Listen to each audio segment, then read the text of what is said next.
The snow began falling before sunset. At first, it felt harmless, soft, almost peaceful. The kind of snow that makes the world look clean again. The kind that makes people slow down and breathe. But by the time the sky turned dark, the snow did not stop. It only grew heavier. Inside the house, the silence felt strange. Not empty, but watchful. Like the walls were listening. The young man had come over earlier that afternoon. It was supposed to be simple. Just a short visit. His best friend had asked him to wait there until he returned from town. No long stay. No trouble, but the storm had other plans.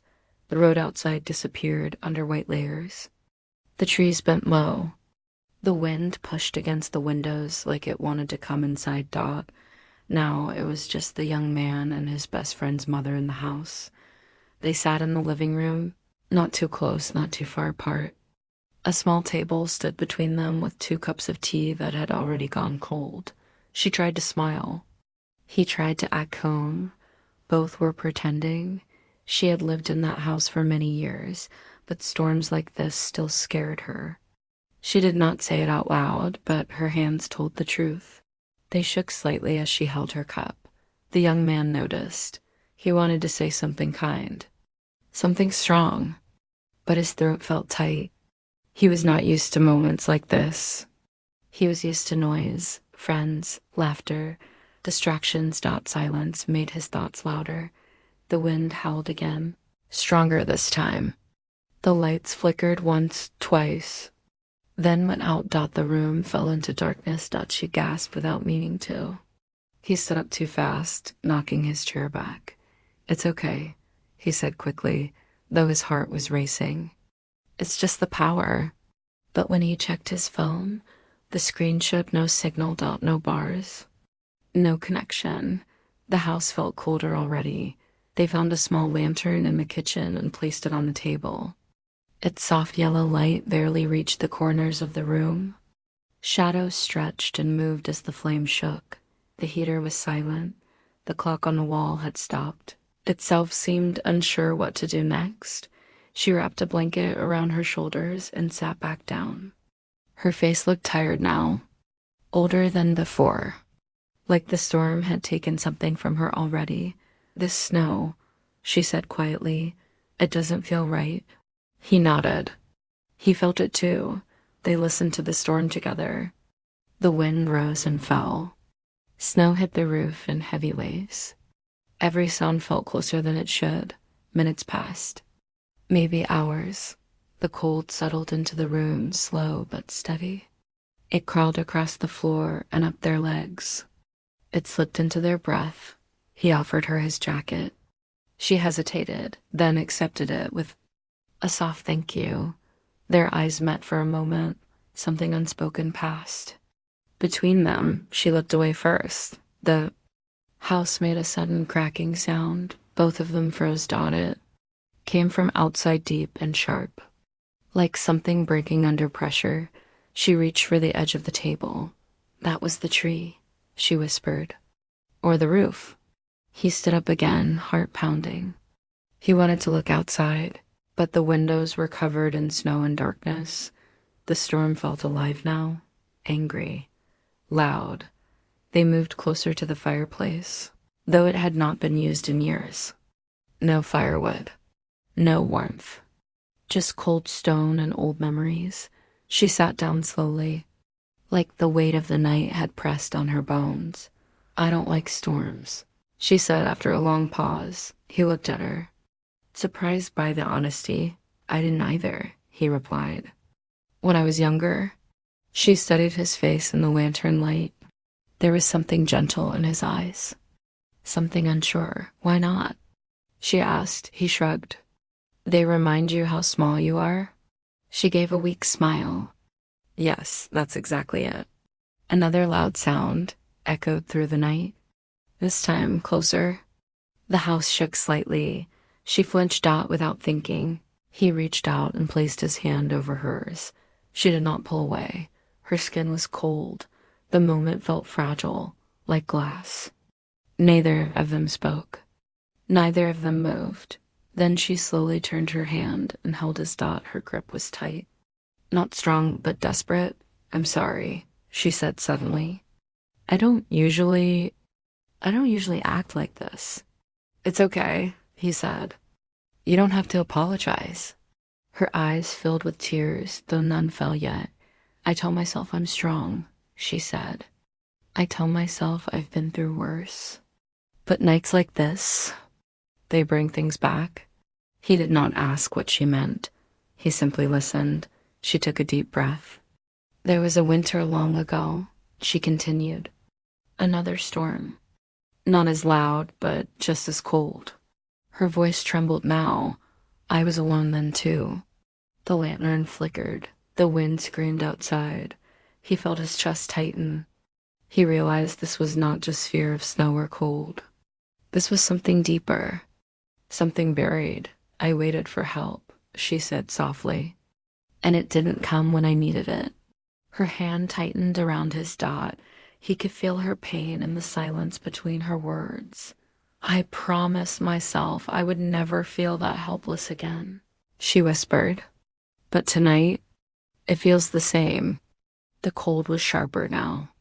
His breath came out in white clouds. He wanted to protect her. Not in a grand way. Just by being there.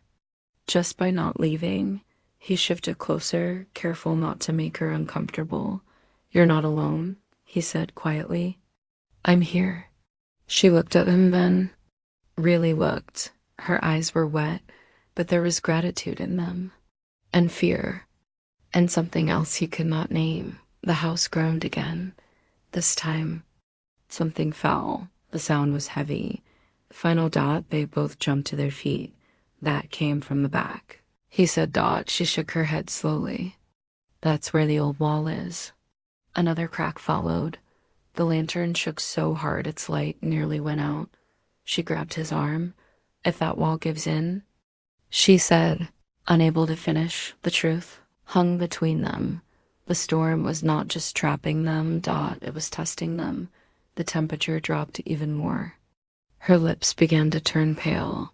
He noticed her breathing had become shallow. He wrapped the blanket tighter around her and sat her down. Stay with me, he said. Talk to me. She nodded, but her eyes looked distant now. I never told my son everything, she murmured. I didn't want him to carry my fears. Her voice grew softer. There are things we hide to protect the ones we love. Her head leaned slightly toward his shoulder. Felt panic rise in his chest. Hey, he said gently. Look at me. She tried, but her eyelids were heavy. Outside. The storm reached its loudest roar yet. The house creaked under the weight of the snow Dot, and in that moment, as the lantern light dimmed and her grip on his arm weakened, he realized something terrifying. This night was not just about waiting for the storm to pass, Dot. It was about whether they would make it through together, Dot. And as the darkness pressed in, from all sides, he wondered, was being there enough? Or was he already too late? The young man did not know how long he sat there holding her. Time had lost its shape. The storm outside still screamed, but it felt farther away now, like a memory instead of a threat. Her head rested against his shoulder. Her breath was shallow, slow, and uneven. Stay awake, he whispered, more to himself than to her. I'm here. You're not alone. Her eyes opened just a little. I can hear you, she said softly. Don't worry. But he was worried. The cold had settled deep into the house. The walls felt frozen. The floor burned his feet through his shoes. He could feel the chill moving into his bones, but he did not care about himself. He only cared about her. He remembered something his grandmother once said during a hard winter long ago. Warmth is not only fire. Sometimes it is closeness, Dot, so he shifted carefully and wrapped the blanket tighter around both of them. He pulled her closer, not in a rushed way, not in a strange way, just enough so she would not feel alone. She did not pull away. Instead, she let out a small breath, like someone who had been holding it for years. I never thought, she said quietly, that someone would be here for me like this again. He listened. She spoke slowly, choosing her words as if they were fragile. There was a night, she said, many winters ago. I was younger then. I believed I had to carry everything by myself. Her voice shook, but she kept going. There was a storm like this one. I was trapped, scared. I called for help, but no one came in time. She paused, and for a moment he thought she had stopped. I survived, she said, almost surprised. But something in me stayed frozen that night. Her fingers tightened in the blanket. I promised myself I would never depend on anyone again, she whispered.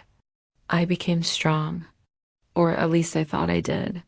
The lantern flickered again, casting long shadows on the wall, but strength without warmth, she said, is very lonely. The young man felt a lump in his throat. He had never seen her like this before.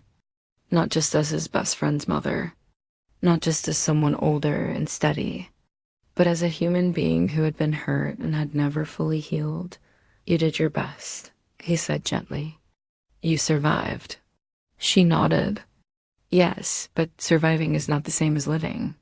Another loud sound came from outside. Not a crack this time. Not breaking. It was different, muffled, distant. The storm was changing. The wind was still strong, but it no longer screamed. It moved like it was tired. She lifted her head slightly. Do you hear that? She asked. He listened. For the first time all night. There was a pause between the gusts. A strange calm. Maybe, he said slowly. The worst is over. She smiled faintly. I hope so. Her eyes met his again. And this time they stayed there longer. You know, she said, I was afraid tonight. Not just of the storm. He waited. I was afraid that if something happened to me, she continued, no one would really see who I was.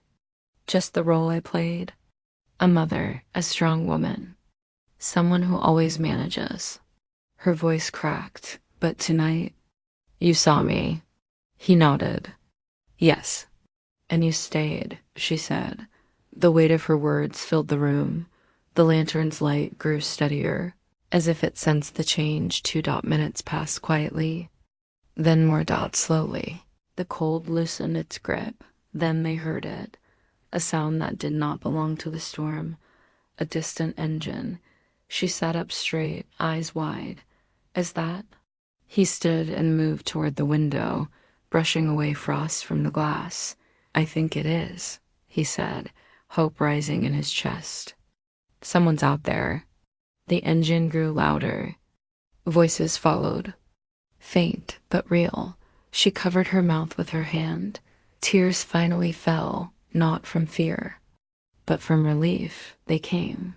She whispered. The young man let out a breath.